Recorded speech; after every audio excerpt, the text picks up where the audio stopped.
Hey, everybody, and welcome to another episode of Design Recharge. I'm your host, Diane Gibbs, and today I am joined by a branding guru. You guys are going to just be amazed by David Brier. He has worked for brands like from Revlon, Rolling Stone, Estee Lauder, um, bakeries, amazing people, amazing companies, all different size companies. And then if you've heard of Shark Tank, which I think comes on Fridays, I think it's on NBC. Damon Johns is one of the ABC. investors. ABC, sorry. Mhm. He knows David, and he says he's amazing at branding. And so we're gonna go into his mind and see what has made him so successful over all these years to be able to make brands be at the top of their game. And he's done it with all kinds of companies. So I'm really excited. Just if you're new to Spreecast, here's what happens. David and I are on screen. You can actually type in questions over there in the chat, and they'll come up, and I'll try to pull them up. You can also type in the screen queue, but there's a ton of stuff in the screen queue today, so I might not get to them. So it's probably better to get it in the chat. If you're joining us on the replay, we're here every Wednesday at 2:30 Eastern, 11:30 Pacific. So join us live on some Wednesday. It only take 4 weeks off the whole year, and they're spread out like once a quarter. So I'm on for a while. So, David, let's get on to you. And can you give us a little bit of your background and what drew you into being such a branding, you know, I don't know, amazement? So, can you give us a little bit about that? Absolutely. Well, basically, I was born in Brooklyn at a very young age. Just want to make sure everyone's paying attention. And basically, I was actually an artist when I was young. I mean, literally from the point that I could hold a pencil, I always was drawing, and I came through the ranks as an artist. And I even when I was in my teens, I was doing fine art paintings because I was very much inspired by Michelangelo and Rembrandt and Da Vinci and all of that. And so that was where my interests lay at the time. And it was in my last semester of college that I saw a magazine by if some of your listeners may be too young to know Herb Lubalin, but the great Herb Lubalin was a brilliant designer. A real legend to many who came up through the ranks of design in the 60s and 70s and the 80s and it was somewhere I think in the 80s or late 80s that he actually passed away. But anyway, I was seeing a magazine of his that blew me away. I saw things done with design that I had never ever seen nor experienced before. I never had anything actually have that much impact on me in this publication I was reading. I was going, there was not a detail that was left to chance. There wasn't a rag of type. There was nothing. Everything was very deliberate and just it was like a finely composed piece of music. You know, there, if you take a greatly composed piece of composition, it's not like, oh, that instrument that can kind of just do its thing. No, the everything is composed when you're dealing with a symphony and an orchestra. Um, so with that, that was what I literally changed at that point. I decided I was going to be a designer and specialize. I started with regard to logos. Um, and with that specialization, working freelance with ad agencies, top agencies in New York and design firms and the likes of Revlon and Estee Lauder, et cetera, et cetera. I started to hone those skills. Then that evolved where I started to look, that's one piece. There's more to this. There's more that it actually becomes the experience of what is a brand. And at that point, my coming through the ranks of logo design, that's where I started. And it was logos, and then I started to see other pieces, the language, and how does it sound, and what's the personality, and I started to see all these different layers of components that together they worked to create a brand. Sometimes when I'm talking and describing what a brand is to people who are less familiar, I might say a brand in truth is really, it's kind of like an orchestra in that I can have one terrific world-class violinist over in that corner. I can have an incredible cellist over there. I can have a gentleman that plays timpani over here, and I can maybe have somebody that plays some wind instrument of some sort over there. Well, that doesn't make an incredible musical experience. That doesn't make an actual orchestra in terms of sound and what I come to experience as a beautiful piece of music. Only when they actually all have the same charts and actually a conductor who establishes what is the tempo. You get these things, and all of a sudden now these random bits of potential have come together and now become something that you and I would call music. And Right. that is how I kind of talk about a brand, because you have the words. How does the brand talk? You have the design. How does it look? You have the imagery. Unfortunately, we're at a point in this industry where, because everyone has a computer on their desktop and people can just Google this and Google that, and everyone's picking the same old stupid smiling faces of people just smiling at anything that they're looking at. Could be a coffin, could be a computer, it could be whatever. Everyone's happily looking at something or other. It all looks very stupid, but at the same time, it all looks very homogenized. That's why so many brands look so similar to one another, because they're not carving out their voice. Like, what should we look like? Not what's easiest to come up in the top page one of Google. That's not the thing that should determine what we look like. So these are some of the components. So you have received some awards for your SlideShare presentations that you've had. You have some that are over almost 500,000 or over 500,000. Some you've almost 100,000 SlideShare views. They're super creative and they are linked over there in the chat, and I'll pull them up when we get to those. But can you want to talk a little bit about that and how these making these, and these are just free things that you've put out there, a lot of tips, how have they influenced your business and changed your business and your brand? Well, I can't even walk down the street without being asked for autographs. It's unbelievable what's occurred. I got to tell you, Diane. Seriously, the I always like sharing, and what one of the ways that this started with SlideShare was I had taken some presentations that I had done. The most popular one is actually in total, it's over 512,000 views. Over 500,000 views have been with regard to the various SlideShare presentations that I have up. The highest one has about 127,000 views. And I was asked by the American Marketing Association in Minneapolis to do a presentation. At the time, everybody was talking about social media. That was the craze. And I'm very rebellious. To me, if everybody's doing X, why am I gonna just also do X, or do my version of X, so that then they can now choose, that just becomes a bunch of sameness. That's all the similar options. And plus, I also realized that people were jumping into the social media, uh, sauna, spa, or hot tub, the social media hot tub. When they were jumping into that little bad boy, um, many of them were jumping prematurely, meaning that they didn't work out what they actually might want to say. What are you talking about? What's your personality? So I, being naturally rebellious, went the other way. I said, good, I'm going to create something about what you should actually talk about and how to arrive at creating a brand that means something, so that you have something to share, because social media is only a channel. It's not Right. an answer. It's not going to do crap for you anything more than a fax machine did in the 70s, and anything more than, frankly, the internet. When the internet first came out, how many disgustingly horrible websites were there? About 98% of them were. They were horrible. It's just like, it's a channel of communication. It's going to do everything for us. It's going to make us rich. It's going to do sales. No, no, it ain't going to do crap. If you don't have something to say, it's not going to do anything for you. So Right. that was my thing. So that was my presentation, where I put together what's killing your brand and how to kill it before it kills you. And that started to take off. And well, anyway, so I did that, and then I said, I'm going to upload that and share that. After I did the presentation, I put it up on SlideShare, and that literally after about a couple of years, a year and a half, I saw that it was starting to get into 50,000 more, and I was like, wow.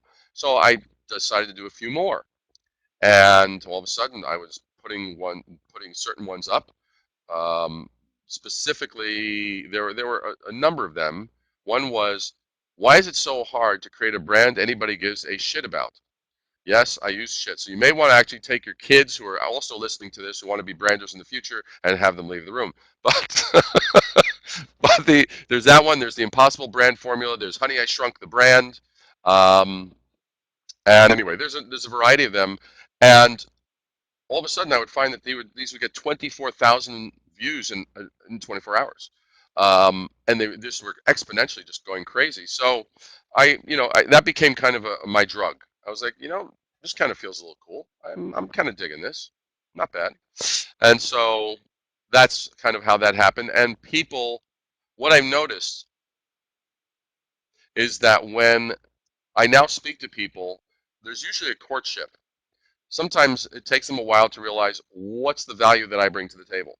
Now they've actually already courted me, unbeknownst to me. They've already done the courting. They've looked and by the time they actually pick up the phone, they call me up. I am the expert. I'm the go-to person. I'm the person that is recommended by Fast Company or recommended by Damon John or recommended by Joanna Vargas, New York City's premier celebrity skincare specialist. So they walk in the door knowing you're the go-to person. So it's changed that relationship. That's been a pretty exciting shift. So which was first, Fast Company Expert Blogger, or were you doing your SlideShares first? I don't remember. I think Fast Company. I don't remember whether it was Fast Company first or SlideShare. I'm not positive. They each go back probably 5 years or 6 years. So I'm not sure which came first, but the one thing I do know is that I came first before either of them, Right. which I know Well, I is mean, incredibly insightful to all those people listening. They're going, "Wow, that really shed light on someplace where there was previously only darkness." well, I think one of the things we were talking about before we started was how good you are at communicating. So companies now are coming to you because they've already seen how you're able to communicate and kind of put it into terms, not just for other designers, but also for the brand itself. So you put it into words and you are communicating. And I think that's one of the hardest things for a lot of designers is to get that communication across of, hey, this is what we need to do and trust me. And so you already kind of have that established. But what would you say, how could um, designers who aren't as well known and don't have that expert kind of assigned to them yet, how can they get that across as they're in a meeting with a brand or something like that? Well, basically, it's a very very simple lesson. It only took me about 35 years to learn it. No, about 25 years to learn it. But you can, if you pay close attention, you can learn it in the next 2 minutes. And if you don't have the same results, if you don't have the same results as I did, double your money back. Um, Realize that the meetings and the jobs are not about you. They're about the actual company. They have a problem. They're coming to you because they have a need. They're not coming to you because you're the hippest, you're the coolest, you're the grooviest, you're jiggy or anything like that. It's not. Yeah, I mean, it's not, that is not in any way to slight talent. I'm all about talent. I mean, talent is vital, but talent alone isn't going to necessarily do it. It's a matter of viewpoint. The most important thing is, for example, I almost never, when I'm actually meeting with a company, I almost never have anything that I bring to show them. I show up and I talk about them. I already know what I can do. I don't have any doubt or uncertainty about what it is that I can do and bring to the table. So, but they don't know me. They also don't know their own problems. It's my job to Right. help crystallize what is the problem that they're having. What is the issue? I've had people say, "Hey, our company needs a logo." I'm like, "Well, what's the problem you're running into?" Blah blah blah blah blah. Well, actually, you actually need to define what your company is about first. Then we can talk about a logo because they think in terms of what they know of. They can people clients can solve, if they were able to solve the problem, they wouldn't be calling you. Right. They're calling you because they can't solve the problem. If they can't solve the problem, then the facts that they know, some of them will be relevant to solving the problem, but obviously what they know is not helping them solve it. So talking about only what they know isn't the answer. You need to bring and complement what it is that they have observed. What's the problem? Are they losing market share? Are they pigeonholed? In other words, have they been a company that's been in business for 10 or 20 or 30 years?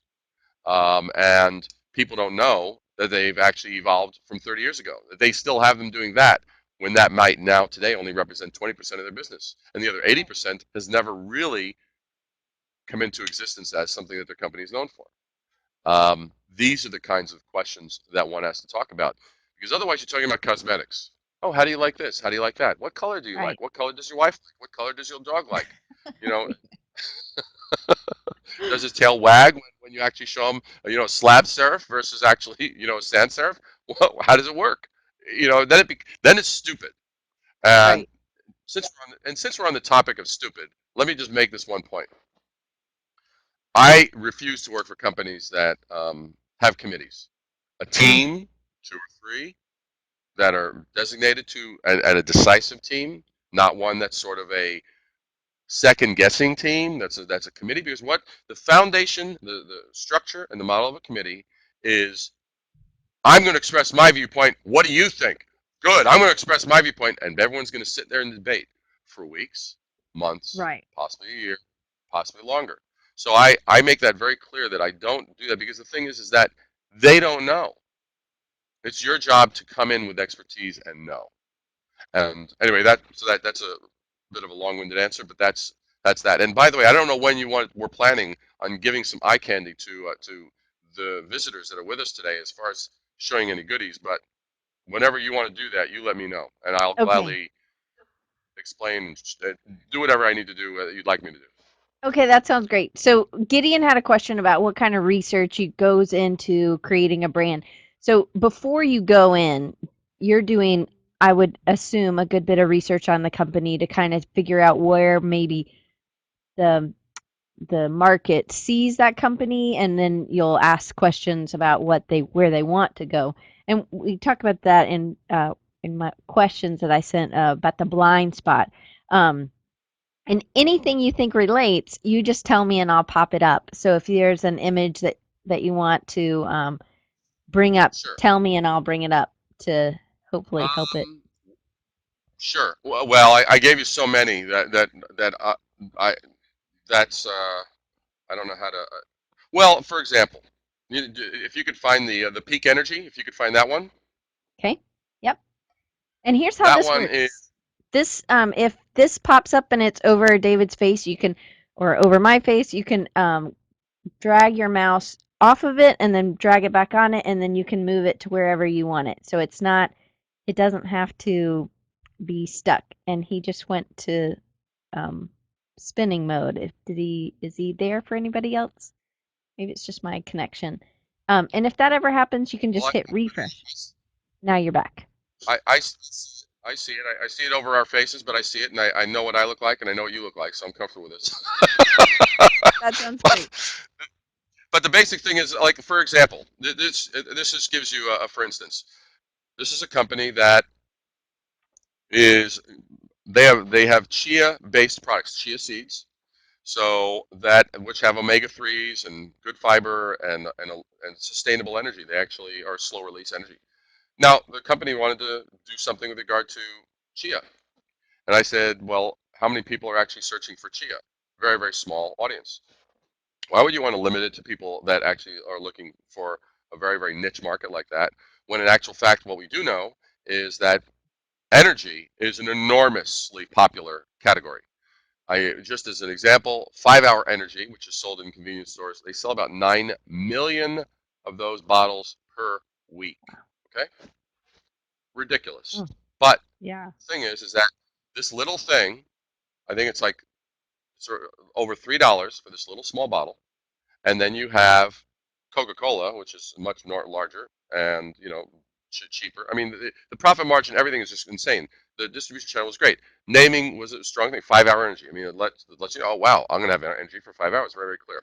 Anyway, the whole thing of this was to create an identity that was good, clean, that would stand out on the shelves, and and so the whole thing was peak energy, and that because we wanted it to be, how do we identify this? How do we quantify this? And peak, in terms of that, that was something that we wanted to do, and that became the naming, that became the look, with the guy leaping from the the stroke up on the K to the peak of the A.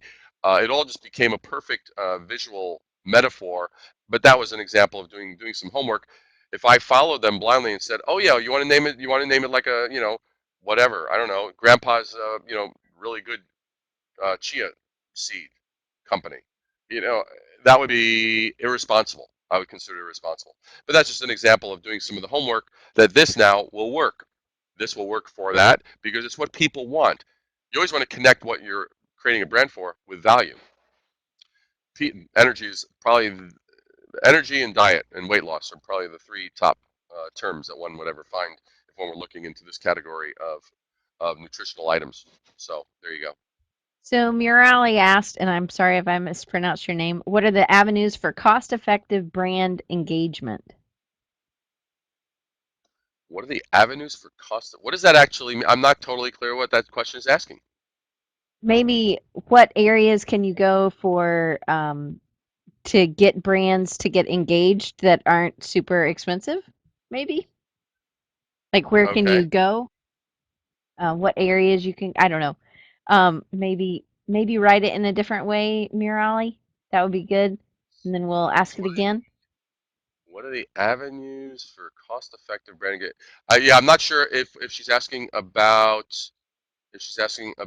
like where a company can go to get a cost-effective brand I done, think or I think to get engagement with the brand, like how can you advertise or where can you go? But maybe that's not what she's or he's to meaning. get I'm not familiar. sure. Well, how about that? Yeah. Oh, she said correct. Okay. Well, as far I don't have an answer. I don't have an answer as far as where you can go for cost-effective brand engagement because um, I'll be candid. I'm in the business of providing value. There are companies that are more expensive. There are companies that are way cheaper because of the proliferation of the internet. You've got you've got these little, you know, whatever cheapy little services that offer logos, and a logo, by the way, isn't a brand. A logo is one part. That's an ambassador by which your brand becomes known, yes, but it is not. That's kind of like saying, oh, a tire is a car. No, Right. that's one part. It does help the car move down the road, but it's not the entire car. And Right. uh, so as far as cost, I would say that what you want to look for is you want to look for companies if you're in the market looking for companies that offer branding is what are the kind of results that they actually offer, what are the stories they tell, do they basically have a philosophy that you agree with. uh, there are some companies I wouldn't approach ever because they're just factories that just pound out formulaic crap. um, and what you want is you want something that's really going to be um, different. And let me elaborate on this particular point. I'm going to talk about what is branding itself.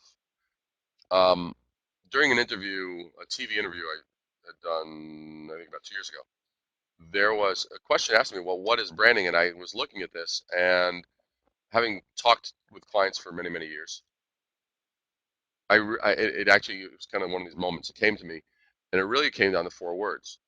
And before I give you the four-word definition, I want to explain branding is in a context. Branding is something that is done in a very noisy environment. Branding is something that's done where there is no singular brand. You're either competing against 10 other similar brands, or 20 others, 40 others, 1,000 others that may be vying for the same audience. So Mrs. Jones here or Mr. Smith over here are being hit with all these messages, whether it's the packaging, whether it's billboards, whether it's online, wherever it is, they're being hit with all these messages. Now, amongst all of that noise, how are they to tell the difference between one and the other? Right. Because that's what consumers are actually craving. That's what they actually not only crave, but they actually demand. Because if I came to you and I said, you know what, here's a 16-ounce bottle of water, and here's a 16-ounce bottle of water, brand A, brand B, um, and neither of those companies did a job of really differentiating itself at all, but they just sort of said, oh, here's our 16 ounce, here's ours, and ours is great, and ours is the best, and here's ours, and ours is great, and ours is the best, and we use a great spring that's over down the block, and whatever. But there really isn't a clearly stated, tangible distinction between the two.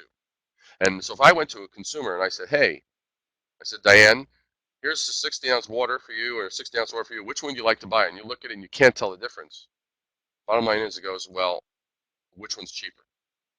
Right. Because the consumer and that consumer goes on whether it's on a consumer basis, on retail, online, or whether it's a business purchase. Bottom line is, it comes down to a value and differentiation. If there is no differentiation made on the part of the company doing the branding, that differentiation will be made for you by the consumer in the form of which one is cheaper, because value has not been established.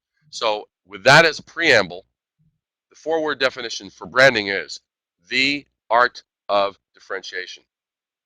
That is what branding is. And if you align everything that you're doing to the factor of differentiation, not for just differentiation's sake, but give me a compelling reason. Why is it different? Why is it better? Why should it matter? What are the bigger issues that it actually helps solve in the world today?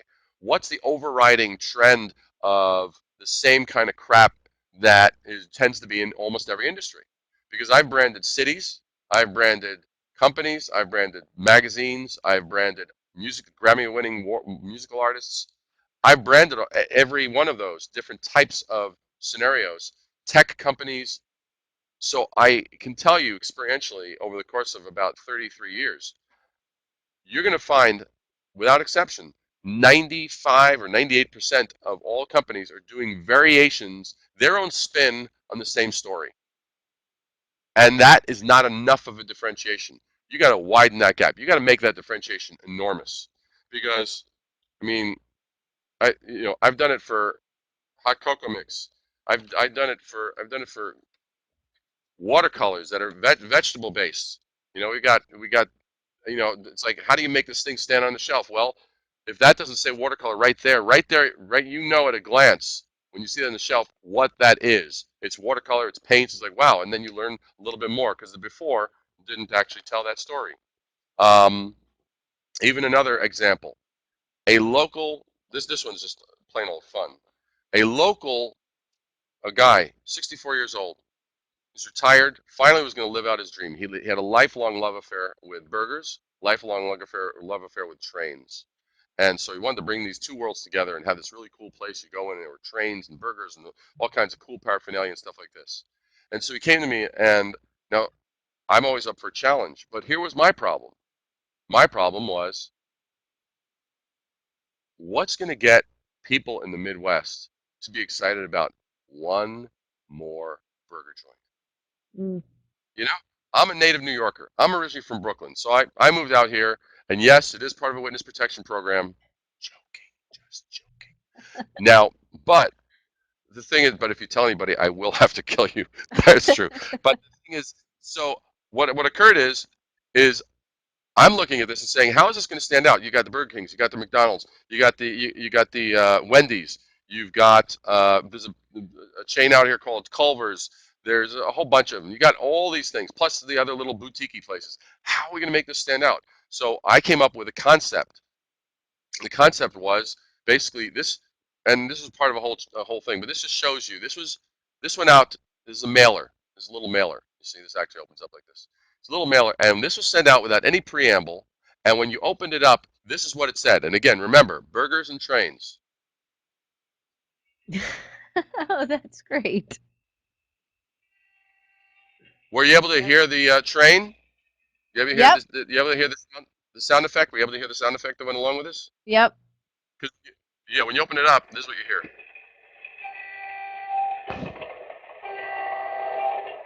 So Oh, that's it's an awesome. actual it's a sound card. So when people opened it up, the wonderful thing we found out that for every person that opened it up, they shared it with about 10 people because it pulled their inner teenager. All of a sudden they were like, "Whoa, choo choo!" And of course everybody that's what they were calling it. We ended up with a new problem. The new problem was not only was the place going to be called, Bridge Street Station is what the place was called, but not only that, but then now we had to have two listings in the yellow pages: Bridge Street Station and Choo Choo, because that's what people all of a sudden that was an instant hit. It was like choo choo. Oh my God, blah, because it said everything. But that's an Right. example of solving that problem because now all of a sudden this is not going to be confused. This is all of a sudden in a totally different category than all the rest. There's an It example. also shows how the brand is not just a logo, it's the whole experience and how you took into consideration every little part that goes into it. Yeah, Another I one that I think.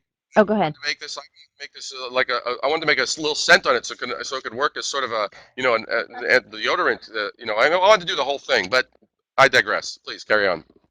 So the one that I think is a neat is the sausage company, and so I'm just gonna pull some of these up. And can you talk about this piece a little bit? Oh, with the wedge.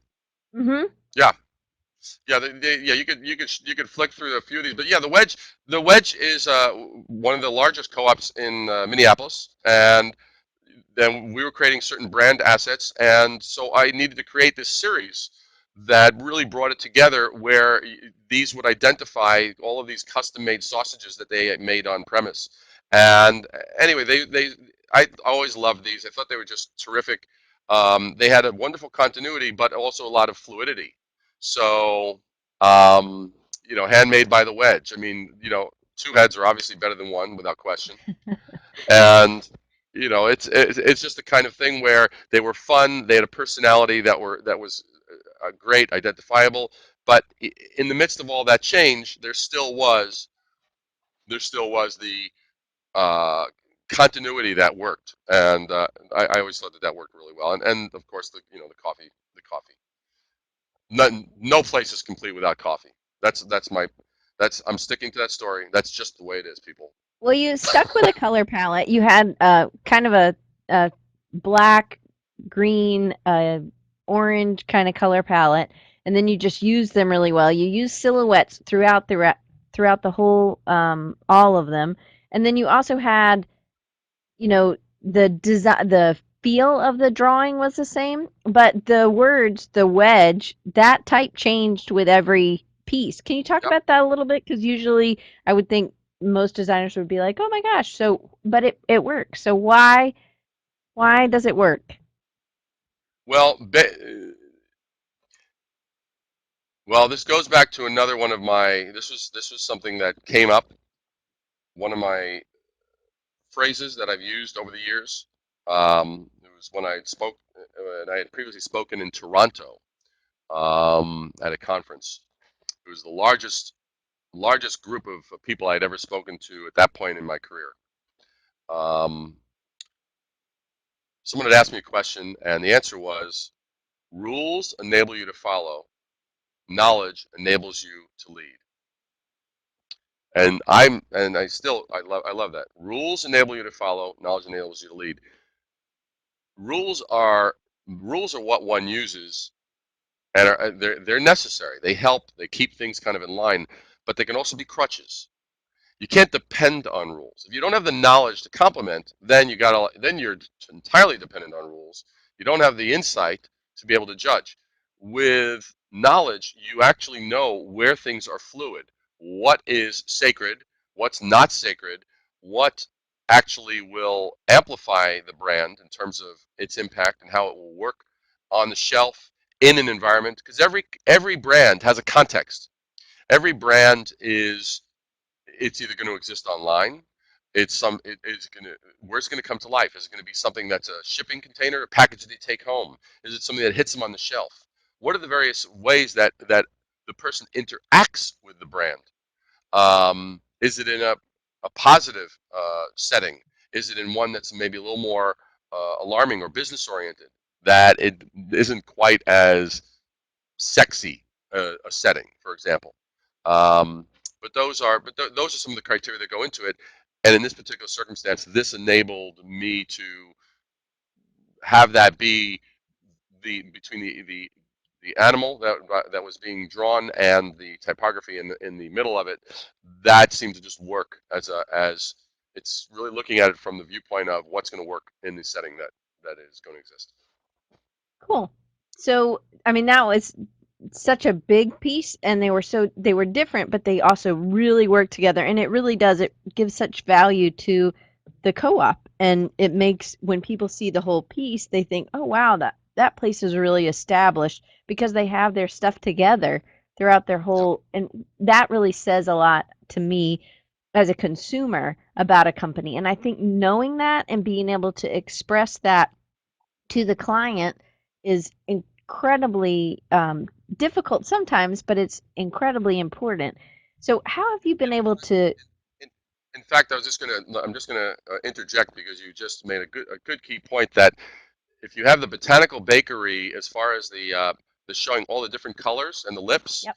that's a great one with regard to the point you just made because that has that shows all that variety, and when you look at that, these are just examples of the actual package. You'll see that the lips became the vehicle to say the actual flavor and the whole color coordination. So then it became then you started to see how they all came together, and then it continued with these, and it just this was amazing. I mean, just as an example, this the first year that these were unveiled, this was a rebrand. The first year these were unveiled, the sales increased 300%, okay, over the previous year. And then the Wow. subsequent year, it increased 300% again. So over 24 months, they saw a 900% uh, increase in sales with this rebrand because it was so unlike what was done in this category. Because if you know the history, if you know the history of shortbread cookies, you know that it comes it has a British legacy. So it's it's drunk with tea, it's sort of has a certain proper sort of manner. And oh, Lois, how are the children? Hello, hello, and you have all of this kind of stuff. And so this was these were kind of in my earliest discussions, I said, well, what, as I began to learn a little bit about their company and their culture, I said, oh, you're really kind of like shortbread cookies gone wild. And she goes, oh, yes. And so I could just see a whole bunch of shortbread cookies on a spring break, and I don't, it's almost embarrassing. I almost feel violated just saying that to the people listeners. But it definitely gives a lot of life. And so what happens is the consumer, they definitely stand apart, which is totally what you were talking about. You're able to gain that leadership position, you're able to add value because you stand out and you differentiate between you and the others. So sometimes that's really hard for companies to do because they can't see past what they want people to see them as, and you call it the blind spot. Um, I think it's in one of your slide shares, and I'm trying to look. But it says, why are we as business owners so guilty of this misconception of our brand? And I think, they had a clear idea, but everybody else in the industry was like very much more structured and not so fun. So, how were you able to come in and kind of like, okay, so you're shortbread cookies on spring break, and they get it, and then you're able to put it in there? Did it start out as kind of that blind spot? Um, well, I like to establish clearly up front who the branding is being done for. And I'm very willing to draw a clear line in the sand between the normal preconceived ideas and then the ones that actually work. And so what happened in this particular circumstance, and I've done this in a room full of 40 people for one of the cities that we branded, which is Menominee. If you have the Menominee brand, you'll see that was an interesting one. And in fact, behind me are these posters here are part of the Menominee brand. I am part of the Um, brand. and so the thing that I said is I said, look, the bottom line is I said the least important viewpoint in this room with regard to this brand is yours. And I let that sit for about, and it let it sit in the air for about 4 seconds, knowing that this may be the last words that I speak on this earth. And so, and then I had informed them, and then I waited 4 seconds. Then I said, as well as mine. I said the most important viewpoint with regard to this brand are the viewpoints outside of the four walls of this room. It's not what you think, and it's not what I think. And it's not a matter of making it prettier. It's not a cosmetic exercise. It will look better, but it's not a cosmetic exercise. Knowing the tools one's using, one will arrive there. But it's not. That's not the trajectory. Let's just make it look better. Let's just make it prettier. Let's add this swatch. Let's add this. Da, da, da. I mean, Right. I have all those skills to do all that, and that's not a problem. That's not the issue. The issue is out there. There's a noise level. And in this particular circumstance, I had to develop a brand that would drive tourism. And the Yeah. amazing thing about this particular brand was that in the 12 months that followed the launch, with regard to posters, and I think if you can find, I might have included. I don't know if I included the little pouches that look like sort of little pouches that for ladies' night out. I may or may not have included that, but the brand here resulted in a 500% increase in the 12 months that followed the launch of this. Wow. So 5 times the amount of people walked in because we clarified. Because what was happening, here's another example just to help the listeners. I looked at 7 different cities, surrounding cities, that were targeting the same nearby audience. All of them they were using a photograph. They were taking a picture of a trail, a leaf, a beautiful tree, maybe a lake. Now, here's the deal. Wisconsin, okay? I have the advantage of being not from Wisconsin, so I can kind of have a unprejudiced eye, like an open mind. People outside of Wisconsin don't need to be reminded that Wisconsin has vegetation. That's not a compelling reason to come and say, you know what? I love their leaf. We're going to that city. That's not the Right. exact reason. So what ended up happening, and in fact, hold on 1 second. I might have it here. Oh, you are so lucky. You're so lucky. Here's the actual this, instead of showing pictures of just nature and stuff like that, this was done where we had a theater shot. We did have a picture of nature, but we had girlfriends smiling. Well, let me see if I can get it here. There we go, a little bit. So we have people engaged. We have, when in doubt, down here you see right there. That's a truffle. Great chocolatier in this town. And so when in doubt, if you ever want to increase the sales of anything, just put chocolate near it. Everything will go much better. Well, But that was an example. and so a lot of cities have pulled you in, but you also have done chocolate. So Oh, I've this done one is chocolate. this one is beautiful, and it's definitely shows your range. And I think that that must be one of the things that keeps you don't have just a particular style that keeps people, oh, I want you to do that, which speaks to your success for 35 years because you're not just fitting into this one hole. You're really filling the need and getting the value that comes out. We'll have to kind of go through some of these because we only have 15 minutes left, but I want to pull some other stuff. Do you want to talk about the chocolate at all, or Well, why don't you pull up Legacy, because Legacy, there should be some goodies for Legacy, I think, as well. yep. And why don't you ask me, as well as the listeners, any questions that are burning questions. I will gladly answer. So What? how do you Oh, I see. determine? I see. Hold on. I see Joe Siciliano. Joe. Hey, Joe, and Deborah Deville. Joe Siciliano from Long Island and Deborah Deville from Jersey. Yo, yo, yo. So I've known these guys for 20, 30 years. So Oh, pretty that's pretty awesome. wild. Well, thanks for But coming. yeah, absolutely. I'm thrilled that they can So make with it. But With Legacy, you really stood out because of, and if you guys read any of, he has a ton of articles on his site, which I'll put up in a little bit, but you really took a different approach color wise here. Can you talk about that and why it worked? totally, I'll tell you in the most brief way I can. Again, this was started out with an analysis.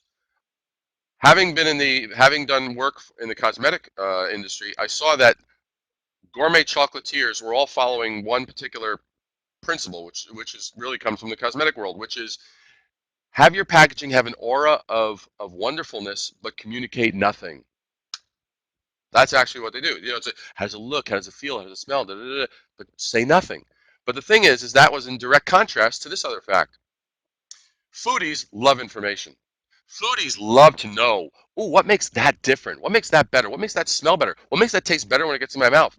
They love to know these things. So, in direct contrast to what everybody else was doing, this color palette that worked beautifully as far as that particular blue against the replicated craft paper, and there was a tone of fun. Like one of the lines that I created for this was, "May cause chocolate envy, share responsibly." And but I included different facts. Why does certain chocolates, um, is it food or is it candy? Why do certain chocolates actually create a feel of on your tongue, and does that a certain feel, and does that reflect a quality chocolate or an inferior chocolate? These little tidbits, very short little bits, little points in history, all those were done and people loved them, and the objective was to make this an instantly givable item that you could instantly gift it to another, and it just did that in spades. The amazing thing about this rebrand was it was done in June, and I then at the end of the month I said, how did it do? Because I wanted to know. And all they did with this was they put the packaging on the back counter. That was it. There were no new flavors, there were no new prices, there were no new hours, no new promotions, no new signage, no new personnel, nothing. No change. Only difference Wow. was the packages were sitting on the back counter, these boxes. At the end of the month, the sales of truffles literally 3x'd. They sold 300% in terms of the amount of truffles just from the existing people that routine customers. Wow. And then That's the awesome. next month, it was unbelievable. And then after this, that was the end of June. The end of July, I went. I said, "How'd it go this month?" That exceeded July exceeded June, and then I went at the end of August. Found out not only did August exceed July, but August exceeded February. February. Whoa. At which point I'm going to do my special echo effect. February, February, February. That's amazing. Valentine's Day, Valentine's Day, Valentine's Day, Valentine's Day. So John So it's asked amazing. a question. Do you believe that corporate social responsibility is important to branding? Corporate social Being, responsibility. Are we talking in terms of like sustainability and from that standpoint? Is that I would if think that's so. if we're talking about that, yeah, I mean, yes, I do consider it. Okay, great, thank you, John. I do consider that that is important in terms of a brand, but I also at the same time consider that it can be on brand for some companies and it can be off brand for other companies. Meaning that if a company is, I don't know, uh, some companies it's going to be a very linear connection. It's going to be very obvious where those dots connect. Others, it might seem like a bit of a stretch. So it actually might seem so much of a stretch that it almost seems to be unauthentic. So that's where I see, from the standpoint of how one utilizes that in their brand messaging, that's a point that I would take into consideration. So I wanted to talk a little bit about some of your incorporation of typography, and you've done such great stuff. And I'm just going to pull up some that I think are really neat. And this one kind of starts more with imagery, but imagery as type, Yep. which I think is really clever. So can you talk about a little bit why, why you chose that, what the type says about the company, things like that? Well, this was actually a self-assigned just exercise because it Hmm, just seemed so obvious to me that I just embraced it, and thankfully it speaks for itself. I There's not a lot to really add to that. okay. Well, I think that one of I know there are some other professors in here, and I know that one of the things that we talk about is just how type really does influence how we see something. So this is because this type is so big and round, it's very approachable, but then you also feel like it gives you something. So I really like this piece. Then there's your Art Deco stuff, which I think is beautiful. Yeah, that was it. It was just it was an exercise in a couple of these are just labors of love, which this one is as well. Whereas New York City Ballet was not, which I know would probably fall into one of the ones you pull.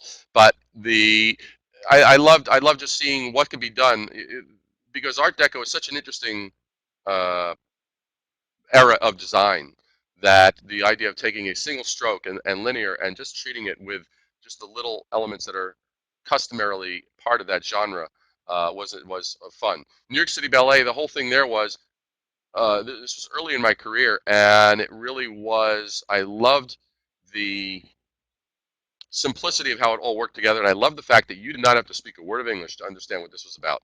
You knew it was about a city, and you knew that it was. I mean, the legs just worked beautifully, and I just love how this is one of those timeless ones. You just go, of course, you know. Well, what about crescendo? Is that another exercise or is that was that for a Crescendo company? was another exercise because what happens is I have an embarrassingly enormous collection of fonts as well. Besides customizing letters and customizing for logos and such, I also have an exhaustive repertoire because it's kind of like having it's kind of like these guitarists that you hear that have 45 guitars. Which one's the right one for to help their expression in a particular song? And and as I'm creating a brand vocabulary, because a brand must speak on numerous levels, this was one I had come across, and I just thought I loved the radiance of each letter, and I thought how brilliant is that? And then I started looking, oh, there's a lot to it, and I just kind of went and saw, this could actually be just a beautiful communication. That was literally that exercise. Well, I love that one, and I like how it starts soft and then it gets louder, and which is exactly what a crescendo is. So it does it with the type, and I think it's always nice to when you can solve it simply, it's always better. So here's another one, the cleavage. Yep, cleavage was done for anybody who's lived under a rock and doesn't know Kim Kardashian. Kim Kardashian is known for her ample assets, and so given that she has built a brand pretty much based on that, and just her curvy figure, in one of my Fast Company articles, I'd written an article on a brand. Well, what if Kim were to leverage these assets into an actual brand rather than it sort of being sort of roundabout, but it actually just like let's just be right there, in your face, so to speak. And so I was looking at this concept and developed this concept and the whole thing about cleavage and and it was a perfume concept that I really enjoyed because I think one of the headlines that I created for an ad was uh, the fragrance that says, "Hey, my eyes are up here." That's funny. So What about it was just real tongue in cheek. I like it, but it's also it's it for people who are looking like I know Ann Ford. You're on a iPhone app or a iPad, and you can't see the visuals, so it's not just a bunch of boobs. So it actually makes it a little bit more classy than just simple. But there's really nice shape, and it definitely you'll have to go through to the Flickr account and look at them. So what about this? Is this one a exercise or is this for something? This was a I'm trying to remember what this was for. This is for a blog. This was for a blog post, and and again, it was an interesting exercise where the actual shape of the letters really. I loved how it worked in the folded paper. And again, this didn't solve a business problem. This was more a matter of a conceptual solving the conceptual problem.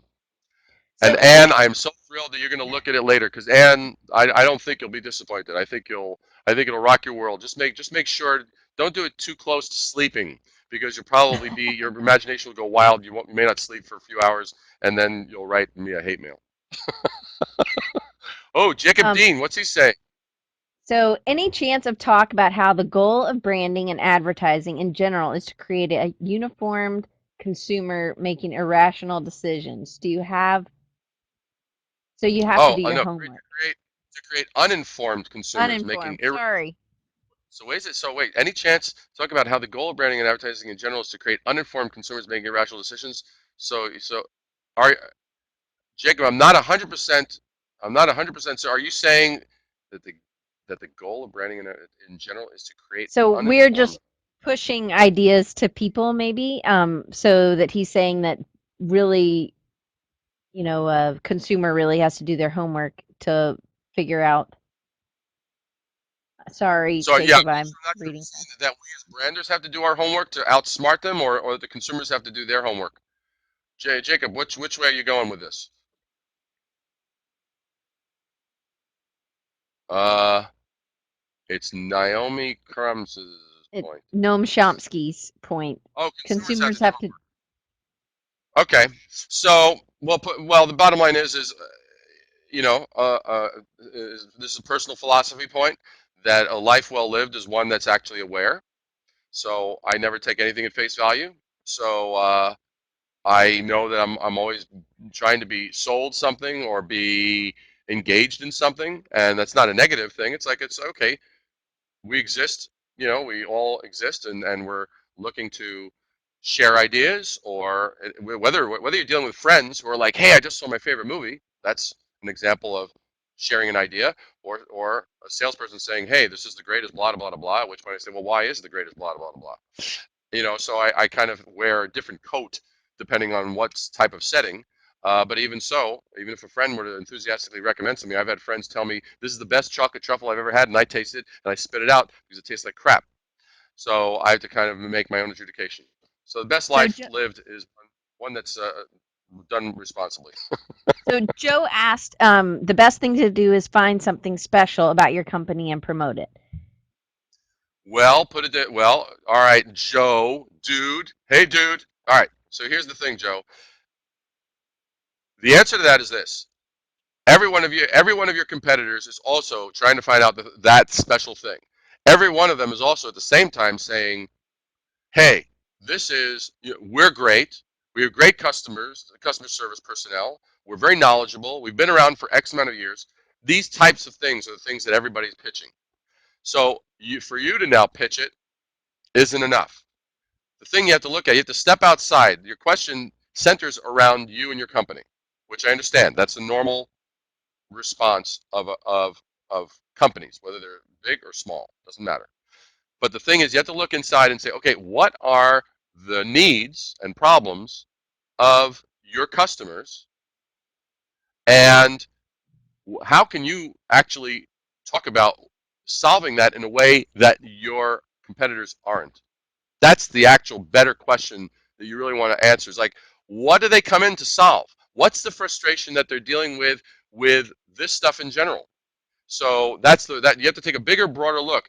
Like if you're looking at, if you remember some years ago, people generally hate car salesmen, right? Just for no other reason that they have a bad reputation. They're pushy. They're this, that, the other. Right. So years ago there was a campaign like, hey, come into our showrooms, no pushy salesmen, da da da da. That was the way they differentiated themselves, right? So they made it a safe environment to shop. So it's from that viewpoint that you want to find what's the thing that you can do that nobody else is doing. What's the thing that the need that you can satisfy that nobody else is satisfying. Hopefully that helps. Well, and how do brands, and then I'll get to John's question, how do brands find that loyalty that people will not, like, I mean, I grew up in Atlanta, so I'm a Coke product girl. I do not drink Pepsi products. So, but why, is that so ingrained in me? If they have Pepsi, I'll just have water. Thank you. Why, how can you create a brand like that? And does it just take time, or what is it about it that makes us so loyal? Well, as far as what makes us so loyal, obviously there's a continuity there. In your circumstance, you're talking about there's like a hometown pride almost. right? Well, in the That's South, it's very, I would say, I don't know, Anne, you'll have to tell me if you think Virginia's like this, or John. I know they're both in Virginia, but to me, um, North Carolina, South Carolina, Georgia, Alabama, Mississippi, we're all kind of Coke people, Tennessee. And so it's funny, when I lived in Colorado, it wasn't like that. I mean, it was some places had Coke and some people places had Pepsi. And I know some of it was just that the brand had kind of become that leader in that area. But there's like there was something a post or something on Facebook where it's those drawings that look like old people, and it was the girl, somebody, the waitress said, "Oh no, we don't have we don't have Coke, we only have Pepsi." And the lady looked back and said, "Oh well, do you take Monopoly money?" She's like, "Will that be okay?" And she said, "Oh no, do you take Monopoly money?" Which I thought was so funny.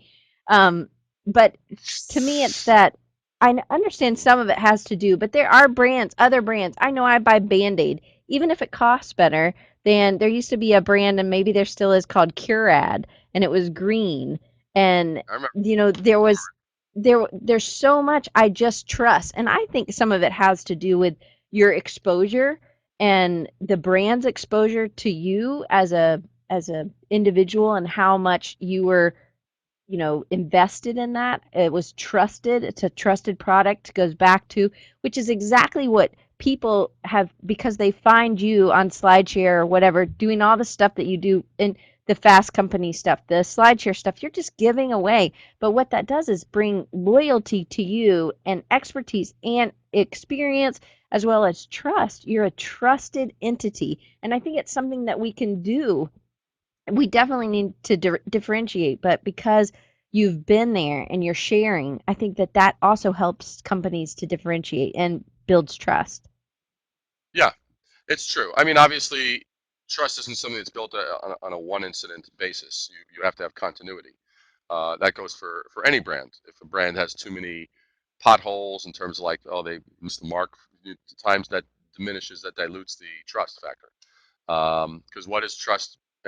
Trust is nothing more than really that degree of predictability that this will meet my expectations and this will actually match the values that I have on a predictable basis. So how does one build it? It's through continuous action. It's through enough of the dots connecting so that you're not sounding like something hip hop where you're getting jiggy over here you're sounding conservative, and over there you're sounding corporate, and over there you're sounding this. What's your deal? Take a firm stand. Take a firm stand. Right. And I'd rather you be something that I don't agree with consistently than be this month, that next month, and that next month. That would be just terrible. I feel like Miller High Life did that a few years ago when they had, the big guy, and he was like, they were charging $20 at the door, and he was like, "What are you doing? This isn't Miller High Life," and he came and pulled all the beer out because he's like, "Look, we're not about that." And he would go in convenience stores, and he really established that brand as like for the regular people. We're not like frou-frou-y, and I know that it built a ton, but it had to do with exposure. They had a bunch of different ads out at the same time. And I know some people had never ever tried it. It is one of the cheapest beers out there, but now it has brand loyalty that it didn't have before, even though it had been around for forever. You just went into the spinny mode. Oh no. And I know we're all going over, Okay. guys, so I appreciate the extra time. Okay, you're back. I despend. Yay. And what a weird sensation to have that occurring on my face. That was weird.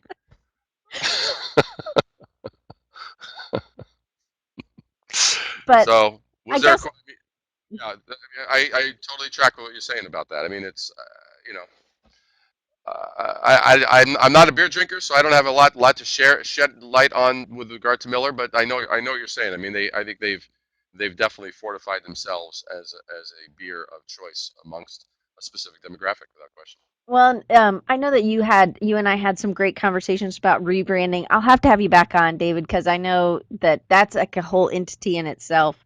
I will, Anne, for sure. And David will just schedule one because I think rebranding can be its whole nother entity, and it's so critical. But it's just like the thing Miller did with that they were had been around for forever, but then they did this rebrand. So can you kind of go step by step, or is it too long to go step by step and tell us your process? Well, based on the time, let me give you the better answer. Okay. The better answer.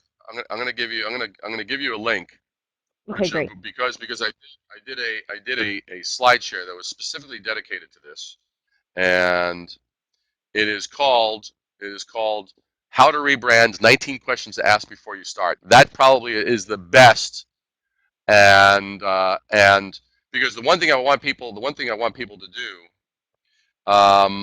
and I'd love to chat with you as well. Just the thing I would do is here. I'm going to do He two has a things. newsletter you can sign up, and I'm going to pop some of these things. Also, you can follow him at David Brier on Twitter, which I also have. I'm going to put up. And I And just and I just put in the chat. I just put my email. So and you can and anybody else, you're more than welcome. You can email me directly. But you definitely want to. You definitely. I would recommend if you're into branding, if you enjoyed this, I would highly recommend to go to our website at risingabovethenoise.com. That's rising above the noise. Thank you, Deborah. Love you too. Yo, baby. um, but risingabovethenoise.com. If you go there, there's a you could get lost in there. There's not lost in a bad way, but just immersed. It's like a theme park. Don't go there with like 2 minutes. You'll hate me. Go there with a little time on your hands. Um, but yeah, it's great. You can go there. You'll see subscribe in the top right. You'll subscribe. You'll get occasionally, maybe a couple times a month. You'll get notifications of a new blog post or this and that the other. Um, and if you follow me on Twitter, you'll see some of the various spontaneous things that occasionally occur there. And if you're into espresso, you should definitely follow me. If you're into chocolate, you should definitely follow me. If you enjoy good food, you should definitely follow me. If you like branding, you should definitely follow me. And if you just love looking at Diane while I ramble, you should also follow me. Those are definitely at least there's five a compelling reasons. There's a couple other ones that I wanted to put on that were great. These were links that I want to share that he had sent to me. This is 50 Shades of Crema, and it's a link to a specific um, with coffee branding. And then there's the Yeah. Botanical Bakery, and it has a bunch of images as well. The Botanical The Bakery is a great example of rebranding. That's a terrific rebrand case study. That's the one you'll love. and then the City of Acello, or I'm sure I messed Osceola. City of Osceola. Osceola. That's a Osceola. Midwest city, and that shows their branding. And that's a good example of a rebrand. It's dramatic change. And then the Coco Polo chocolate. And so those can give you Cocoa some. Polo chocolate, Oh, go yummy ahead. chocolate, yummy chocolate that actually is sweetened with stevia, but it's actually the first chocolate that has no stevia aftertaste. It actually is great, but it shows you the before and after. The before and after will blow your mind. Oh, cool.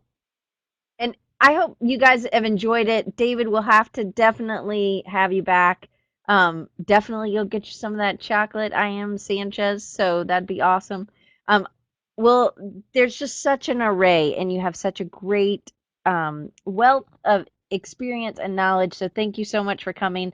I'll email you, and we will get back, and I'll have you back on. Hope maybe we could do it in December or something. Yeah, absolutely. It'll be my pleasure. Thanks for having me, and thanks for all those who are hanging out. And thanks to old friends who hung out, new friends who have yet to meet, but loved it. And just hey, all I can say is never settle for mediocre chocolate. Go for it. You deserve it. And if you never want to miss an episode, you can always follow me at Design Recharge or at Diane Gibbs AU, or you can join our Facebook group or follow me on Instagram. You can always sign up. You can never miss an episode if you sign up for my email newsletter. I'll email you twice a week. That's it. Telling you about what the episode is, and then I give you, if you sign up, you get all the questions beforehand, so you kind of get an inside look, which nobody else gets that. So come back next week, and every Wednesday, except 4 Wednesdays a year, I take off, but every Wednesday at 2:30 Eastern Time, 11:30 Pacific. So David, thanks so much, and we'll have you back on. And I'm super excited to have you back because we could go another hour, but I know you don't have that much time. So thank you guys for all showing up, and thanks for the great questions. And we'll see you next time. Absolutely. And thank you, Dan. Thank you, Diane, for hosting me, and I appreciate it. Thank you so much. Of course, awesome. Thank you.